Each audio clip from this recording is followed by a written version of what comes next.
welcome back, guys. So the next thing we're going to talk about is basic maintenance to take care of your car. You don't have to take your car or your truck to Jiffy Lube. Jiffy Lube. Or any of these little franchise places to make sure your car is running okay.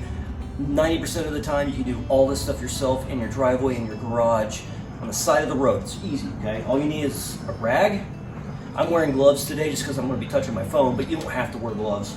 But understand, you're definitely going to want your engine to be cooled down, okay? If you do this while it's hot, then yeah, absolutely wear some gloves. It burns! Ah! Right, protect yourself from the heat. But outside of that, very simple things. The other thing you're going to need is some type of pressure gauge, okay? This is the one that I use. I'll give you guys a little bit of a secret. The digital ones are not nearly as accurate as these ones that have needles, and the one with needles on them or dial indicators are actually cheaper than the digital ones. So I paid $5-6 I think over at a parts store for one of these. Keep it inside the center console of your car or your truck so you can check your tires at any time, which we'll be getting them over to in here in a little bit inside the video. All right, the first thing I'm gonna do, I recommend doing this probably about once a month or so. I'm gonna start off from the left side of the engine and work all the way over to the right side, okay?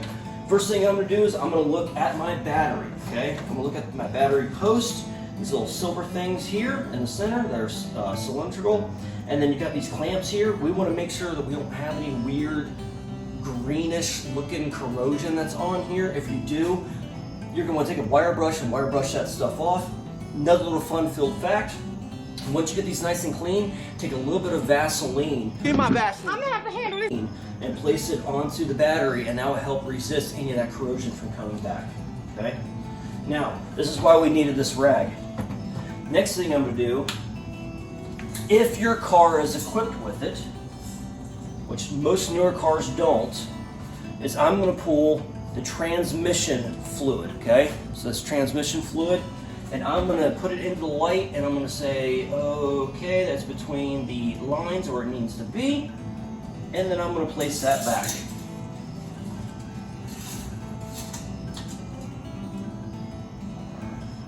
Now, another thing I'm gonna recommend is wherever you have your oil filler cap,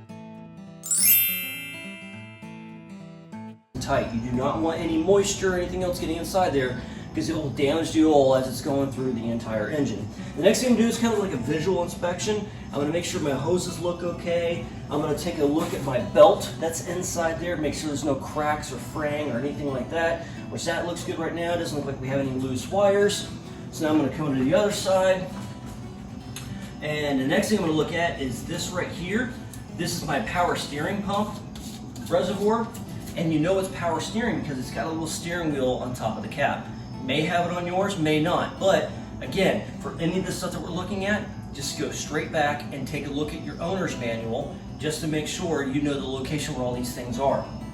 And this one, I'll even have to take the cap off. On the side of it, it tells me a max and a minimum with a line in between. So all I need to do is make sure that line's in between. Now, if it's kind of hard to see, another thing you can do, again, going back to the rag, wipe that thing off, and it's still kind of hard to see.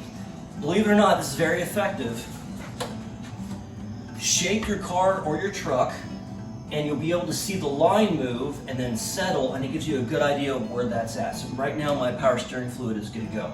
Next thing I'm going to look at is going to be my brake fluid, okay? My brake fluid reservoir, that's located right here.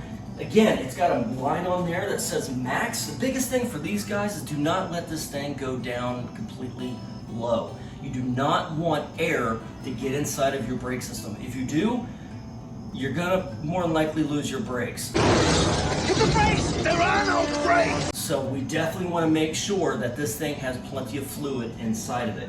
And it's always going to be connected to a very, very large metal cylindrical drum looking object. That's going to be your master brake cylinder, so that's another easy way to find it.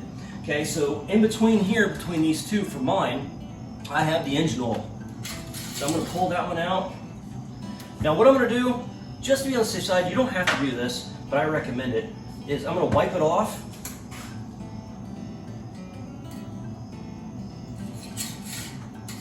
I'm going to put it back for, that many amount of seconds. And then I'm going to look in the light and I'm going to say, okay, So for this one, it looks like I could probably go ahead and add some oil to the truck, okay? Best way to do this is not when the engine is completely cold.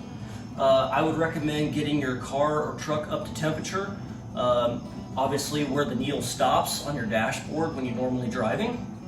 And just go ahead and shut the car or the truck off. Let it sit for about 2 hours or so to cool back down. In other words, you don't want it too cold, you don't want it too hot. When it's too hot, most of the oil is on top of your engine. When it's cold, everything is sitting inside of your sump. You want to kind of be in between the two states to know if you really do have plenty of oil inside the vehicle. Last thing we're going to look at as far as the engine is concerned is going to be your coolant reservoir.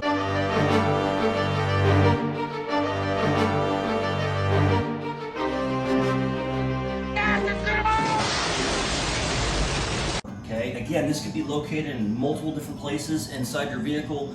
All cars are different, but for mine is located right here. Now for mine, I can actually see on the side, and again, I've got a line telling me max or minimum. Mine looks like it's right where it needs to be, so now I know I have plenty of coolant, a radiator coolant, inside my radiator. The last thing we'll talk about inside the engine compartment area. This is not for your engine, but I will tell you, it sounds ridiculous, but it's true. This is for your safety, okay? If you're driving down the road and next thing you know, a bunch of dirt and everything flies on your window. Ah! I'm blind! Oh, God! That can be a very, very dangerous situation to be in. So you definitely want to make sure to open up and look inside of your windshield washer reservoir. You want to keep this thing topped off. And for those that live more up into the northern areas where it gets really, really cold during the winters, It's cold, man. understand you want to make sure that your washer fluid is for either plus 32 degrees and higher, or not down to negative usually around negative 20 degrees or so is where most washer fluids go. If you do have some of that washer fluid in there and it starts getting cold, you might want to get some of that stuff out using like a turkey baster or something, and then put the other fluid inside of there to change it out. So there you go. I've done a quick check. This was, what, a minute or two worth of work. I know everything is good to go inside there, and now the next thing we're going to do, and the last thing we're going to do, is we need to check our tires. Do something that is absolutely simple. You can do it in your own garage. The only thing you need, or driveway, or wherever it is that you're at,